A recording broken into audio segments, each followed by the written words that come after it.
La croyance selon laquelle le baptême est nécessaire au salut est également connue sous le nom de régénération baptismale.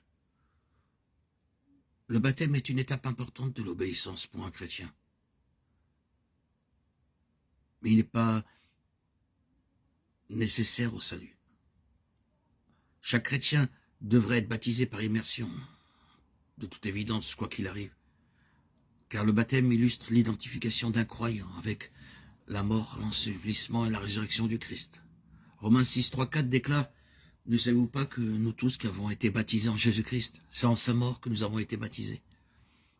Nous avons donc été ensevelis avec lui par le baptême en sa mort, afin que, comme Christ est ressuscité des morts par la gloire du Père, nous aussi nous vivions en nouvelle vie. » L'action d'être immergé dans l'eau illustre la mort et l'ensevelissement avec Christ.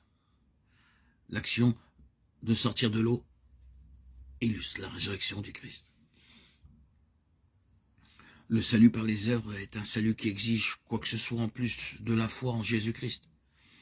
Ajouter quoi que ce soit, l'Évangile revient à dire que la mort de Jésus sur la croix n'était pas suffisante pour acheter notre salut.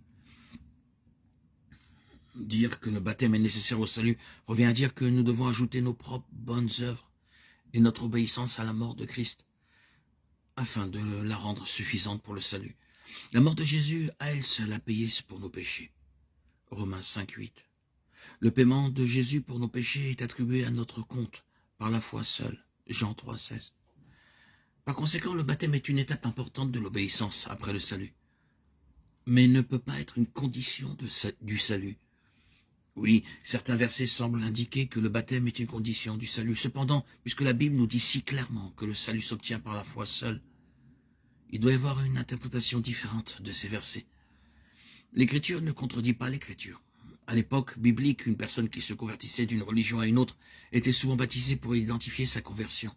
Le baptême était le moyen de rendre publique une décision. Ceux qui refusaient d'être baptisés disaient qu'ils ne croyaient pas vraiment. Ainsi, dans l'esprit des apôtres et des premiers disciples, l'idée d'un croyant non baptisé était inouïe. Lorsqu'une personne prétendait croire en Christ, mais avait honte de proclamer sa foi en public, cela impliquait qu'elle n'avait pas la vraie foi. Si le baptême est nécessaire au salut, pourquoi Paul aurait-il dit « Je suis reconnaissant de ce que je n'ai baptisé aucun de vous » excepté Crispus et Gaius, 1 Corinthiens 1, 14. Pourquoi aurait-il dit « Christ ne m'a pas envoyé pour baptiser, mais pour annoncer l'Évangile » sans recourir au discours de la sagesse humaine, afin que la croix de Christ ne soit pas rendue vaine. 1 Corinthiens 1, 17. Certes, dans ce passage, Paul s'oppose aux divisions qui ont ravagé l'église de Corinthe. Cependant, comment Paul pourrait-il dire « Je suis reconnaissant de ce jour que je n'ai pas baptisé » ou « Christ ne m'a pas envoyé pour baptiser » ? Si le baptême était nécessaire au salut, Paul dirait littéralement « Je suis reconnaissant de ce que vous n'avez pas été sauvés, et Christ ne m'a pas envoyé pour sauver. » Ce serait alors une déclaration incroyablement ridicule de la part de Paul.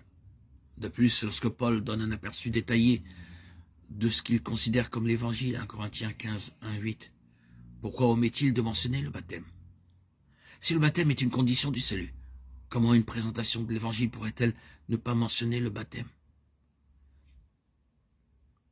Acte 2, 38 enseigne-t-il que le baptême est nécessaire au salut? Marc 16, 16 enseigne-t-il que le baptême est nécessaire au salut? 1 Pierre 3, 21, Jean 3, 5, Acte 22, 16 et Galates 3, 27. Le baptême n'est pas nécessaire au salut. Le baptême ne sauve pas du péché, mais d'une mauvaise conscience.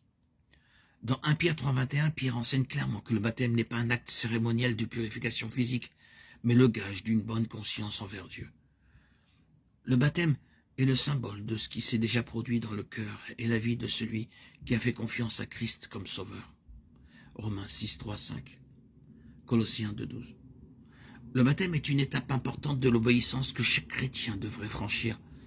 Le baptême ne peut pas être une exigence pour le salut.